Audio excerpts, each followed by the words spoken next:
서울역에서 MBC 뉴스 오유림입니다.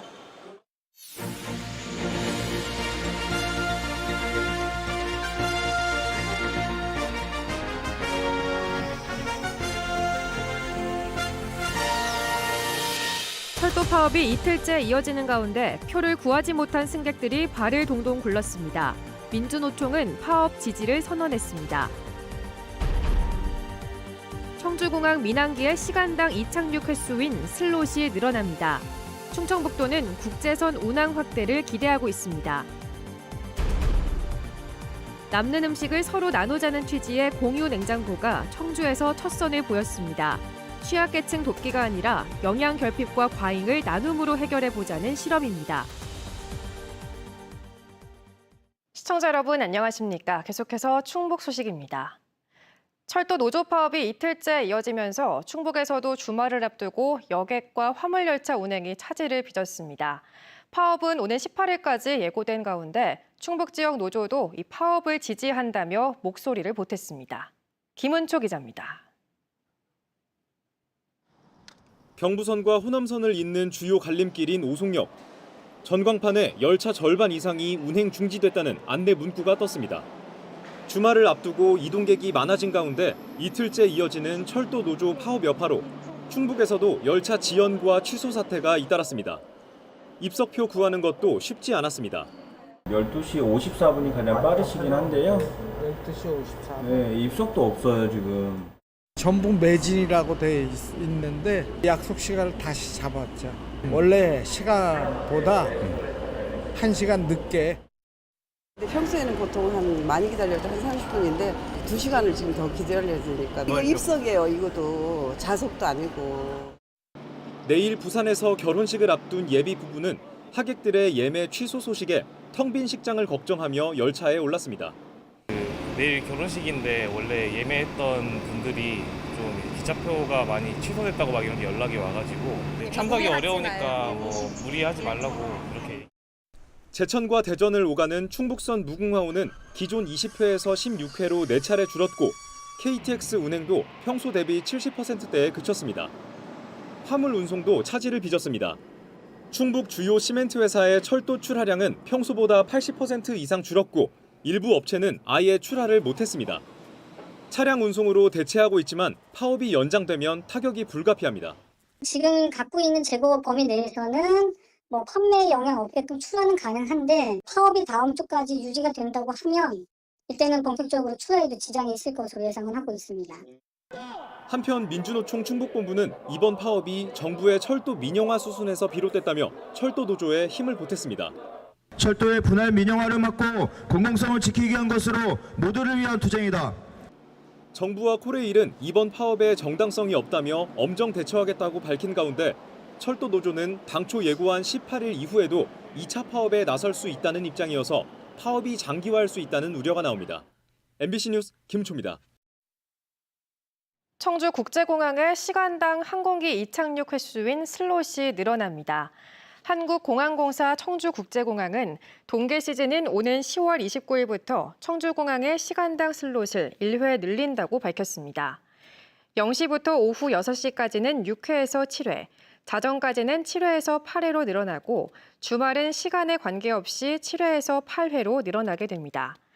청주공항은 주당 168회, 연간 8,738회를 추가 운항할 수 있어 국제선 운항 확대가 기대된다고 밝혔습니다.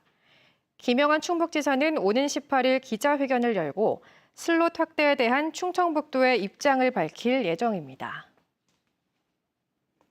충청권 식수원인 대청호에 2달째 녹조가 이어지는 가운데 조류경보 경계 수역이 한 곳 더 추가됐습니다. 금강유역환경청은 조류경보 관심 단계였던 추동수역의 유해 남조류 세포수가 2주 연속 10,000개를 넘어 경보 경계를 발령했다고 밝혔습니다. 대청호에 경보 경계가 발령된 건 지난달 24일 문희수역에 이어 2번째입니다.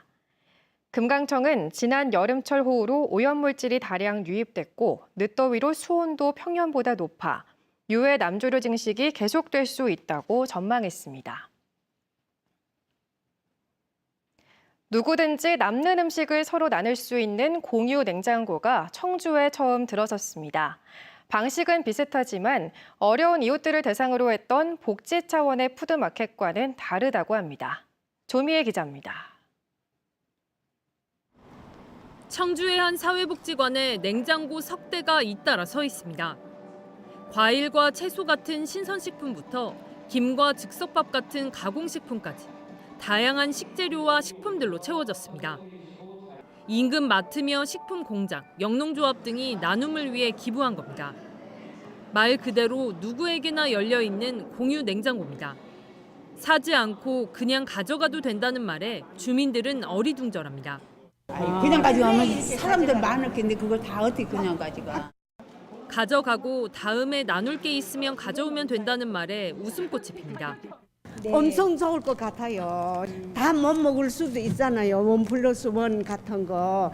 그걸 하나만 먹고 하나 또 갖다 놓을 수도 있잖아요. 근데 세상에 공짜인데 내가 또 갖다 먹으면 또 가져와야죠. 그거 당연히.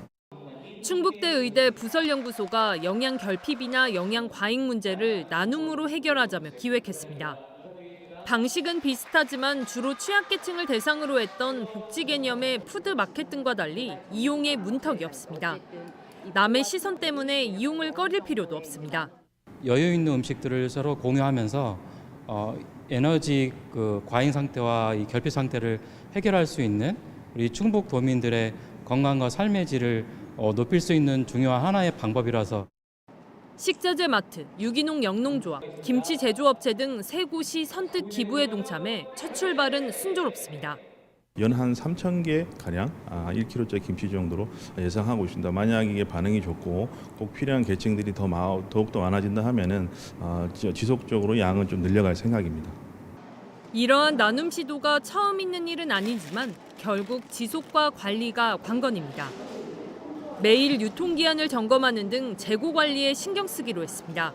자원봉사자 선생님들 구성해서 음식에 대한 유통기한 이런 부분을 관리하고 대기업에서 대량의 후원을 할 경우에는 저희가 그 사례관리 대상자들에게 나눔을 할.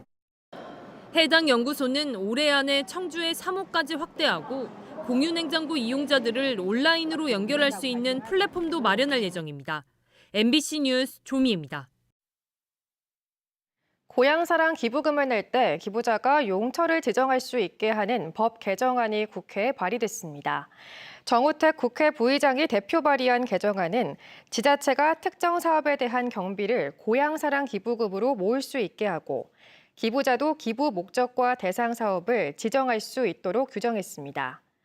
앞서 전화나 서신 등을 이용한 모금도 허용해야 한다며 정 부의장이 낸 같은 법 개정안은 5달째 계류 중입니다.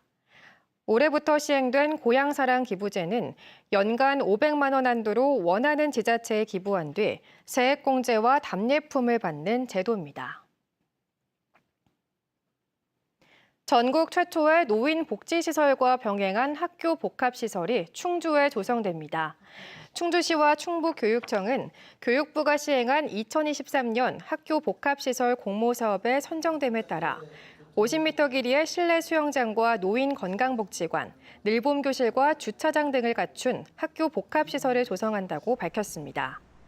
충주시는 교육부로부터 166억의 지원금을 받아 삼원초등학교 부지에 학생과 지역 주민이 함께 이용할 수 있는 시설을 갖추게 됩니다. 앞으로 충주시는 재정투자심사와 공유재산 심의 등의 행정 절차를 이행하고 교육지원청과 세부 논의를 추진합니다. 운전기사에게 갑질과 폭언을 한 혐의로 재판에 넘겨진 김윤배 청주대학교 총장이 항소심에서도 무죄를 받았습니다. 청주지법 제3형사부는 사적 용무를 지시하고 욕설을 한 행위가 정당화될 수는 없으나 피해자의 의사결정을 침해할 정도로 보기는 어렵고 증거도 부족하다며 무죄를 선고한 원심의 손을 들어 검사 항소를 기각했습니다.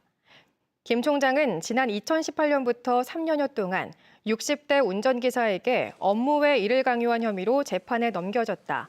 지난해 1심에서 무죄를 선고받았습니다.